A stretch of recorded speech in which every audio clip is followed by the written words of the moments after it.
10, 9, 8, 7, 6, 5, 4, 3, 2, 1. Hold just a second. Before we get to Happy New Year and all that jazz and getting excited about 2025, we first have to chat about my favourite books of 2024. But first we need to have a little bit of a chat about my honourable mentions. And I'm going to go through these ones quite quickly, so keep up. My first honourable mention is The Vampires of El Norte by Isabel Canas. I read this quite early on in the year, I think back in February, and it's the first time that I've read from this author. If I was ranking purely on reading enjoyment, this would be in my top 5. I loved reading this. I had such a good time reading this. There was just one element of the theming around like indigeneity and belonging to land that just read a little weird to me, but I haven't heard anybody else talking about it, so I don't know if it's just in my head. However, it has kind of like retrospectively just like influenced how I think about this book. I spoke more about my feelings in a reading wrap-up, which I will leave linked below. I'll be linking lots of videos in the description box below where I talk more about these books, so definitely check that if you're interested. I know a lot of people were really disappointed in the horror element and that there weren't enough vampires.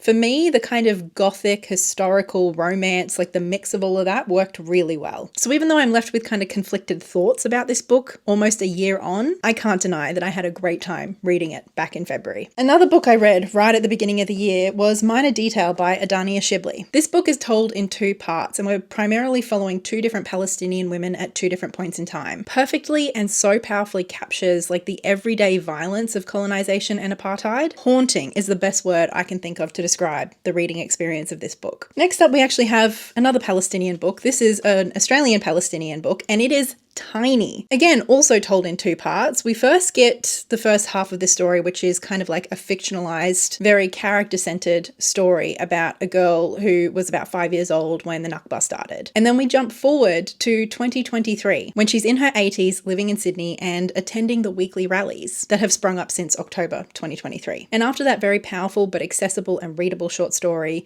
we then dive into like a 30-page little essay, like a brief overview of the history. Provides the essential historical context that our current media landscape likes to erase. So short, you can read it in one sitting. I absolutely highly recommend. Next up, my favorite romance, or my favorite true romance of the year, was definitely The 7-Year Slip. It's a true contemporary kind of romance, but it's got a bit of a timey-wimey speculative kind of spin to it. And I loved the way that that speculative element was used to both explore grief, but also to explore the ways in which people change over time and kind of what it means to love somebody in all of their different iterations. I thought it was beautiful. My next honorable mention is definitely How High We Go in the Dark by Sequoia Nagamatsu. This is a collection of interconnected short stories. It's very speculative sci-fi kind of vibes. We're essentially checking in with humanity at different points after a plague has started. And we're essentially just watching how people are coping with mass death and like climate collapse and a whole host of other issues. There was so much to appreciate and admire about this collection overall, and in particular there were a handful of stories, especially in the first half, that just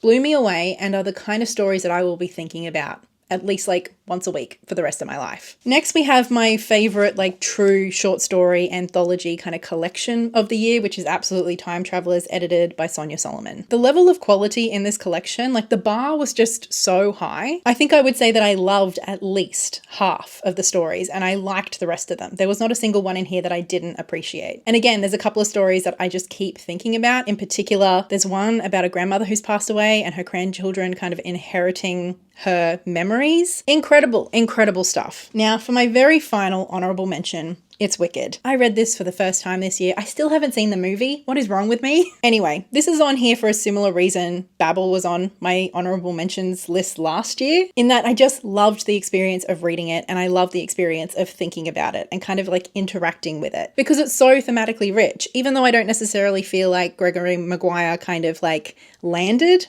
all of the different threads or he tied them up. Metaphors. I'm not great at this. This is why I'm not a writer. And in particular, I would say I adored the first half of this book. It genuinely was giving like 5 stars, favorite of all time kind of vibes for me. So it kind of had to be in here with how much I enjoyed that. And with that out of the way, we are now into the list proper, my top 10 favorite books of 2024. I have videos talking about all of these books in more detail, so I will be leaving links in the description box below. Please check them out. So my 10th favorite book of the year is Daughter of the Merciful Deep by Leslye Penelope. The second year in a row that Leslye Penelope has made my top 10. And like The Monsters We Defy, which was my second favourite book of last year, Leslye Penelope is again in this book taking inspiration from different elements of Black history in America and adding a bit of a speculative fantasy element. This book is inspired by the history of drowned Black towns in the American South. And we're introduced to a bunch of characters who live in this all-Black town, which was essentially founded by formerly enslaved folks. Our main character, Jane Edwards, is a young woman who lives here who doesn't speak. Can't speak. When early on in the book, some white authorities from out of town show up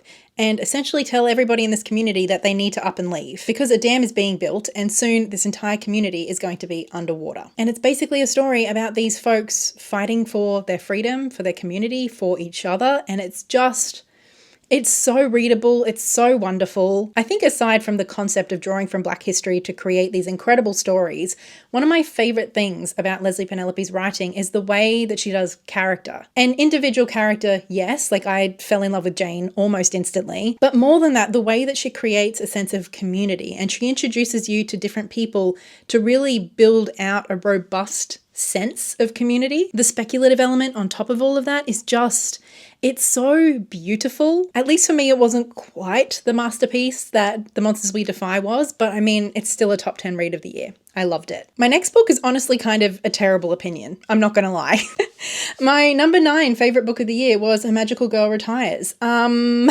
When I read it, I only gave it 4 stars because I definitely can see the flaws here. On top of that, it is very short and I myself wanted more from it by the end. But before we get there, basically this is a really fun novella inspired by magical girls, like Sailor Moon. In this book, we're following a 29-year-old woman who's kind of like, I don't know, sucking at life. She's not very successful. She's struggling financially. She's had some really sad losses in her life and she's planning to kill herself. But also in this world, magical girls are real. And she quickly discovers that she might be a magical girl and maybe she's going to save the world from climate catastrophe. Yes, this book is just a silly, fun, goofy time and I just had a lot of fun reading it. And I kept finding myself wanting to find more books that felt like reading this. On top of that, I do feel like the author was exploring some themes very intentionally.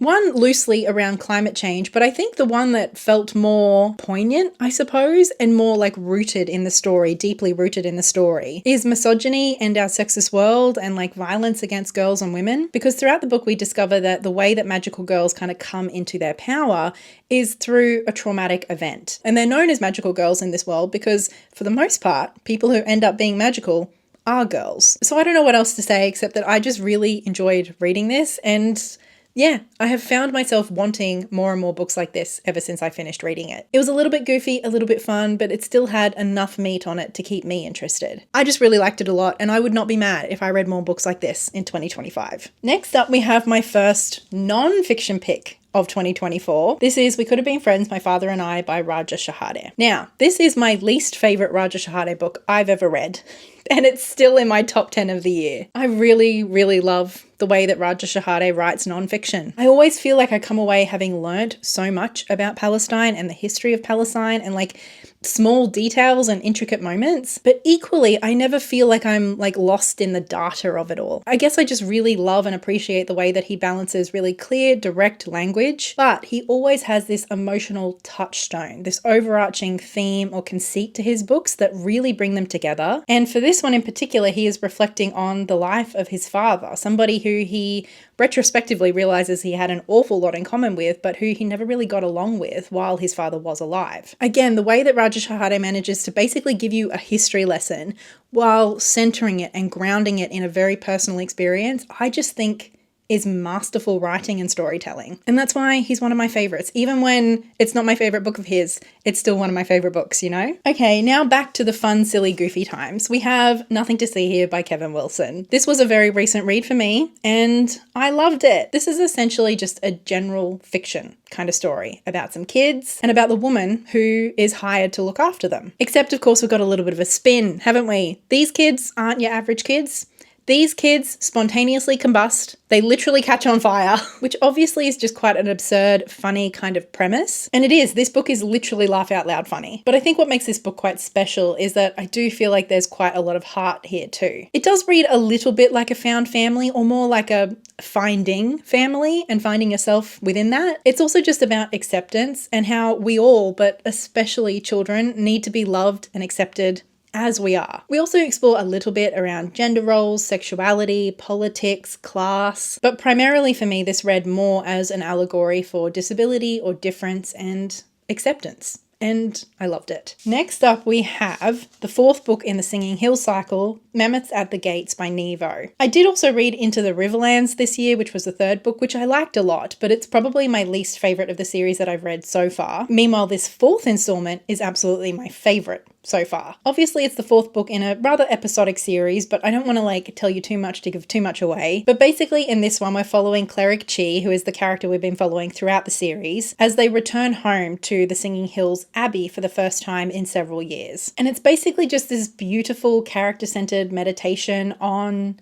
time and how time changes people, but also and primarily it focuses on grief and loss. And I just love these books. I love the writing. I love how gentle they are, but also how atmospheric and how rich this world feels. It's not info dumpy at all. I still have no idea how big this world is. I still have so many questions about what's going on, but we're so focused in on Chi and their experience, and it's just delightful and so resonant and poignant. And this one in particular, I just quietly cried while reading this, And I feel like it's the kind of cry that I needed after a few losses that I've had in the past few years. It was so beautiful, so moving. I'm going to tear up again. I have so much love for this series, and this book I think has just truly cemented it as an all-time favorite, without a doubt. And now that I said that, I'm kind of doubting myself that this didn't quite make the top 5. I know that I've said throughout the year that I haven't had the greatest reading year, and that is very much true, but I feel like my top 6 in particular, which starts with this one, are just truly special books that I feel very strongly about. So no, it didn't quite make the top 5, but it's a narrow and kind of arbitrary distinction, and I just want you to know that I really, truly, truly loved this book. My 5th favorite book of the year, and maybe my favorite cover, has to go to Behind You Is the Sea. Another book sold as a novel, but it's more interconnected short stories that I just loved. Interconnected short stories, I'm learning, is definitely a narrative framework that I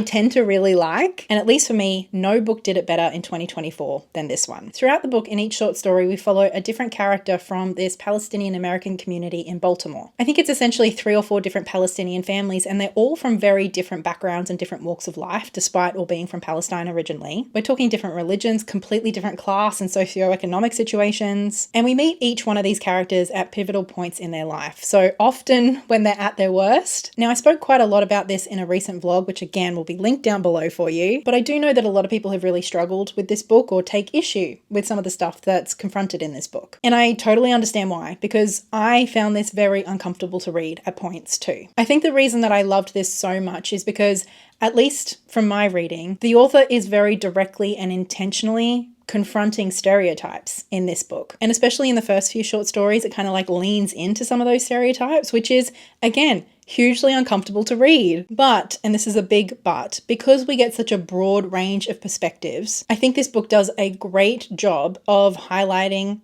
the diversity within this very small community, which has ostensibly a lot in common. It's just so rich and intimate and human, and I just thought it was beautiful. Some of the most successful characterization I've read all year, some of the most beautiful lyrical writing I've read all year. Despite how uncomfortable some of the stories made me feel, I was so engaged, so thoroughly, deeply engaged that I just literally could not put this book down. And I mean, come on, look at this cover. It's so beautiful. Next, we have the second and last non-fiction book on this list, and it is Dear Son.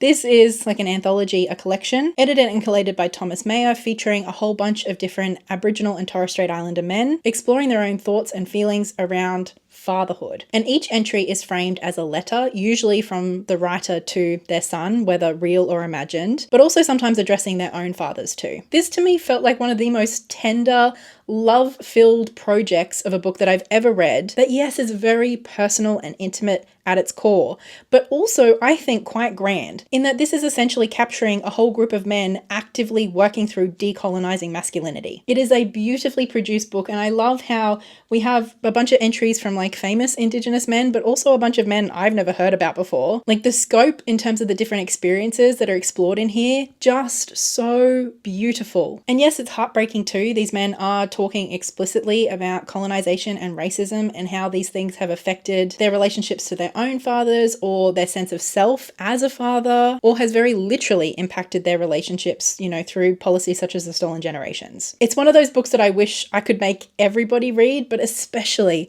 the men in my life. Like, yes, this is the kind of masculinity that I want to see more of in the world, but it's also the kind of masculinity that I think the men in my life deserve. The tenderness, the affection, the courage, the generosity of spirit that it took to compile a book like this. I really didn't think I was going to cry because it has been so long, like nearly 12 months since I read this. It was one of the first books I read this year. It's so simple and easy to read, but it has just stayed with me. It's moved me. It's changed me. I love this book. Okay, now I don't know that the crying's going to stop. My third favorite book of the year is Mrs. Death by Selena Godden.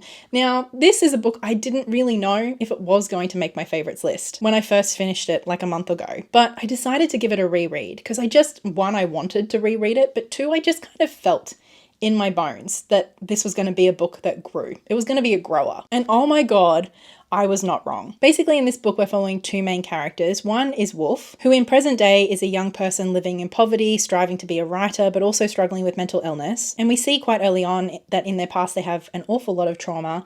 In particular, I think this book kind of starts with one event, which is that, you know, the apartment building that they were living in with their mother when they were just 9 years old burned down in the middle of the night and their mother died. And on that night, Wolf sees Mrs. Death, the personification of death. And so now as a young adult, this book is essentially Wolf trying to write Death's memoir or Death's story down. I don't know much about Selena Godden, but I'm pretty sure they're a poet because this book is poetry. There literally is like verse poetry throughout the book, but even the standard prose reads like poetry. There's repetition, there's rhythm. It's just delectable. Like this book is more about the themes than it is about a story, and I love that kind of thing, especially when it is as beautifully written as this is. But there is also another element to this book that I suppose is spoilers, but it doesn't have anything to do with the story. If you don't want to hear about it, skip ahead to the next book. But after our journey with Wolf ends, there's kind of like an afterword that talks about how like not every loss, not every death, not every dead person, not every loved person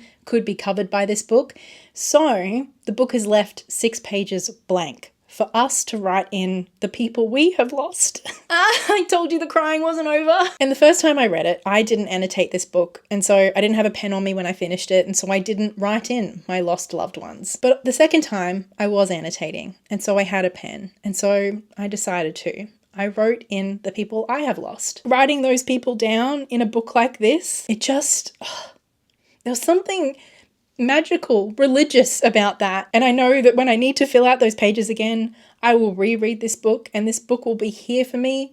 It will hold that grief and that loss. So that is Mrs. Death. And now I need to take one big deep breath in because our book number 2, my second favorite book of the year, is another sob fest. This book made me cry harder than any book has in 2024. This is, of course, Lonely Castle in the Mirror, which I did a full spoiler-filled reading vlog of earlier in the year. And it just was one of those special reading experiences where I literally just like held the book, hugged it and sobbed after I finished. Let's see how far into this review I can get. This is a very, very slow-paced, character-centered story in which nothing really happens. There's not a whole lot of plot. And so I totally understand why so many people didn't vibe with this book, but clearly it's my vibe. In this story, we meet a young girl named Kokoro who is no longer going to school. We learn pretty early on that she has been quite severely bullied, which is why she doesn't feel safe going to school. Anyway, so she's staying at home, refusing to go to school, when one day her mirror lights up, the mirror in her bedroom, and she goes up to it and she gets transported into the castle in the mirror, where there are a bunch of other kids who are also not going to school. And they meet this strange magical girl in the castle named the Wolf Queen, who explains the rules of this castle. Basically, this castle is going to be here for the next year, but if anybody before then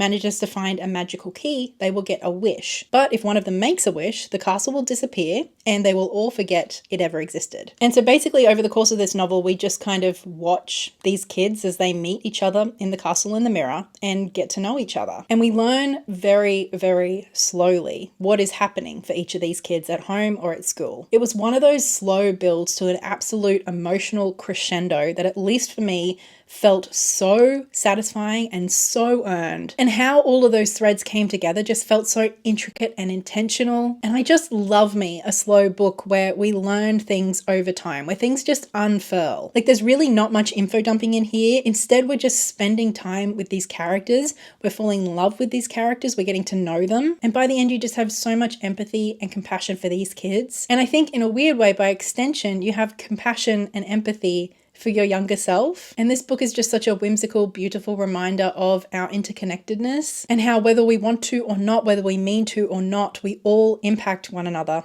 every single day of our lives, for better or for worse. It's just beautiful. And then finally, absolutely no surprises here, my favorite book of the year is Klara and the Sun by Kazuo Ishiguro. I read this back in January and I knew back then that this was going to be my favorite book of the year. If I could have, I would have placed a sizable bet. Like, I was so confident, and here we go. Here we are at the end of the year, and this is absolutely my favorite book of 2024. I even did a little reread of this one at the end of December. I took the last couple of weeks of the year just to let myself do some rereading. And I loved this book all over again. This is also a slow, character-centered story in which nothing really happens. I clearly have a type. In this, we're following Klara, who is an artificial friend. She's basically an android, an AI, designed to be a companion to a child in this kind of like near future world. And she is our first person narrator. So everything we know about this world and like what is happening in this near future, we learn through her eyes. And because she's an AF, she's one of those kind of characters that is both